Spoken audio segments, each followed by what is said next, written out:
So we have covered this before, but it's so important. We're going to look at it again. What is the criteria for assessment that we covered in session one? The law very clearly states that a local authority must secure an assessment for these two reasons. If the child or young person has or may have special educational needs, so it's not has, it's may have, and if it may be necessary for special educational provision to be made for the child or young person in accordance with an EHCP. So this test is actually it's actually fairly low. The bar to get an assessment is actually much lower than people realise. You don't have to prove that your child has special educational needs. You have to have some evidence that they may have special educational needs and that they may need the provision to be made. But that's why you're asking for the assessment, because that's what will decide whether that may is a yes or a no. So they really should be assessing most people who ask, unless there's absolutely no reason for it at all. So moving on from there, what do they actually mean by SEND? And that's, of course, a really important question.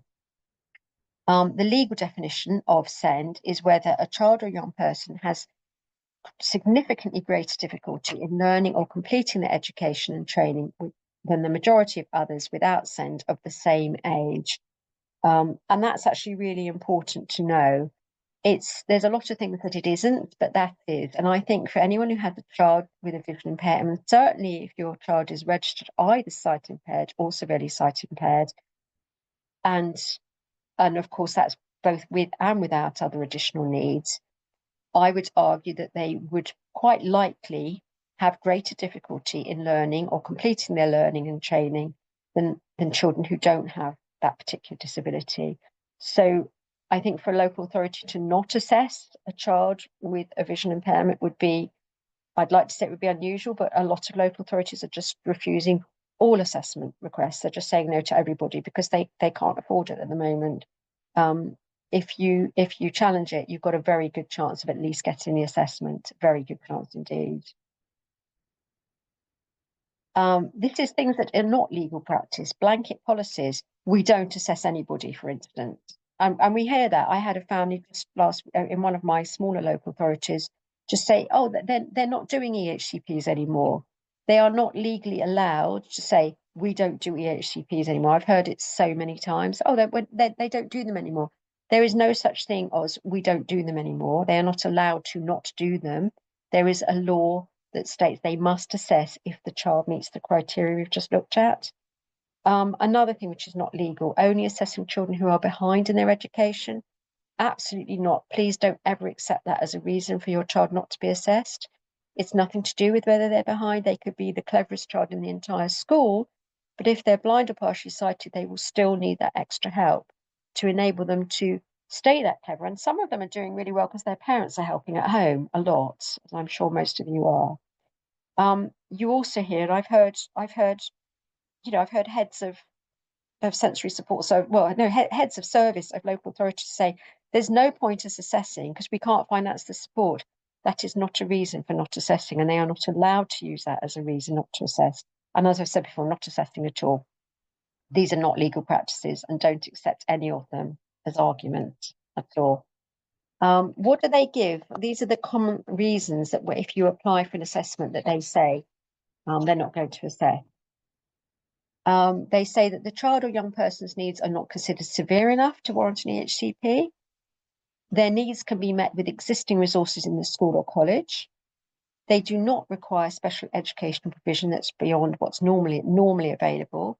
And the child is not 2 years behind with their education. The 2 years thing, again, it's absolute rubbish. Just don't take any notice of it. And the others, that's their opinion, but your opinion can be very different, and the opinion of professionals who are providing evidence for your assessment request can be very different.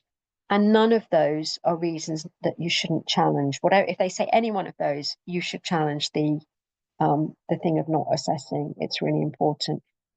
We do have a few schools in our area, not many, but we have one or two which are absolutely brilliant. And one of them is a girls' school, which is very unfortunate for the boys. And we asked lots of parents to consider this particular school purely because it does a jolly good job.